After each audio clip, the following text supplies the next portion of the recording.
I was thinking of doing a new section of these videos, which we will call the art gallery section of the video, in which I show different works of art. And I've got one here, which my daughter made and gave to me.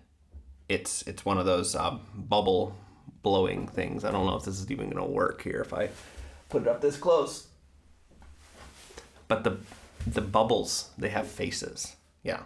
So I'm happy, very happy to receive this. I like going to art galleries.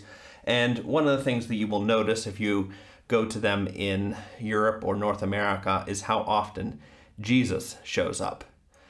And then that kind of raises this question of how much Jesus there really is in Western culture, Western society. The historian Yaroslav Pelikan, who worked for years and years at Yale University, said that if you had this big super magnet and you tried to pull all of Jesus out of Western culture, he's not sure how much would really be left. He's touched everything. Pelikan calls him the most dominant figure. And that's why in the last video I used this metaphor of rocks. Jesus is involved in the cultural aspects and the mental aspects of Western culture to the same degree that all those rocks of ancient society, of European society, are still here. They've just been kind of reused and put in different places. And the problem with Jesus, not so much the rocks, is that all we see are the pieces, the things that have landed in different sections and parts of our society and our thinking. But he doesn't come together in a whole in a way that really makes sense for us today.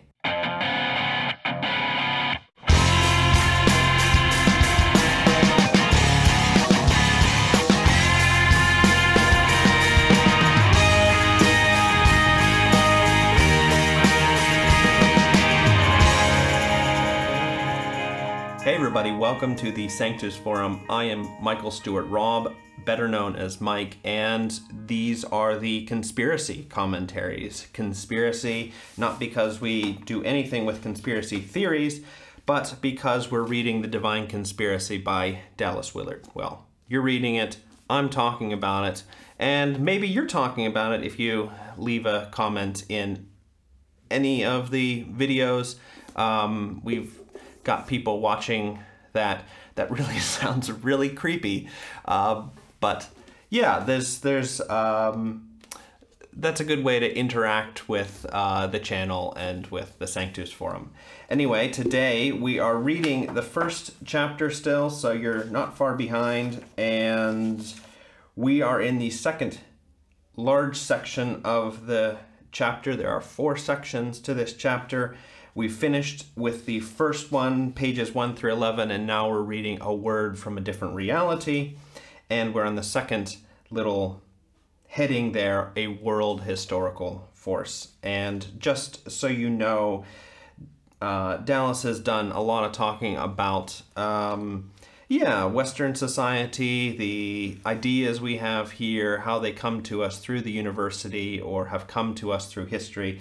And now he's going to switch and talk about Jesus because he thinks he's really important, and he thinks that there's something about Jesus that we don't get. And basically, it's Jesus's main message, his main purpose in life. So, in this section, A World Historical Force, he's going to give you a preview of what's going to come in the second chapter, and that's where he's going to talk about Gospels. It's kind of a Bible word, means good news. And he says that there's kind of 2 here. He says there's kind of 2 that you'll hear. If you're outside of Jesus's circle, you're kind of outside looking in, or even if you're on the inside, there's 2 you'll hear. The first one is a gospel about what happens after you die. And the second one is a gospel of correcting social practices or rooting out structural evils in society. Now, the second one sounds really modern because it's, in a sense, gone mainstream. I mean, it's been around for a long time in our culture, but now it's certainly not just something that the church does. Actually, the first one, kind of thought to be maybe the Orthodox gospel. Be careful with that. Kind of the standard one, kind of what happens after you die, is kind of softened a bit. I find that in churches that preach that sort of thing, you won't find them talking very much about what actually happens after you die. And yet there's still sort of this idea that they're important, their gospel is important because it has an effect on what happens after you die. But they're not going to really tell you. It's not like they're going to explain, these words, heaven and hell, which may not actually be what happens after you die. We're going to talk more about heaven in the rest of the chapter 3 of the book. But I'm rambling. What Dallas is going to say about these, this is pretty severe, is he says that these are invitations, standing invitations, to omit God, let me get this correct, from the course of our daily existence. In other words, they really don't have much to do with what you do when you're waking and sleeping. They're obviously the kind of after you die thing, doesn't have anything to do with what you're doing before you die. And the other thing, correcting social practices, even for those who are very deep in that, even for politicians, lobbyists, protest organizers, whatever, they're not spending the majority of their life on those high moments of doing that stuff.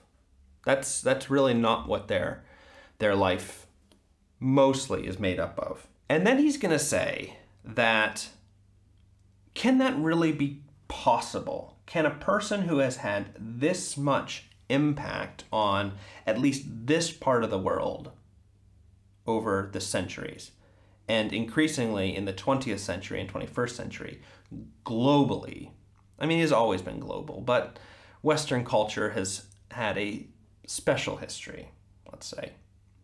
Can that really be possible if Jesus really doesn't have anything to do with our real life? And it's kind of a rhetorical question. Dallas sort of assumes no. And so then he just tries here at the end. This is one of my favorite parts of this chapter. I've just closed the book and now I have to open it again to find it. Looking. Here it is. He's going to tell you why he thinks Jesus did make the impact that he did. And here it is. Jesus' enduring relevance is based on his historically proven ability to speak to and heal and empower the individual human condition.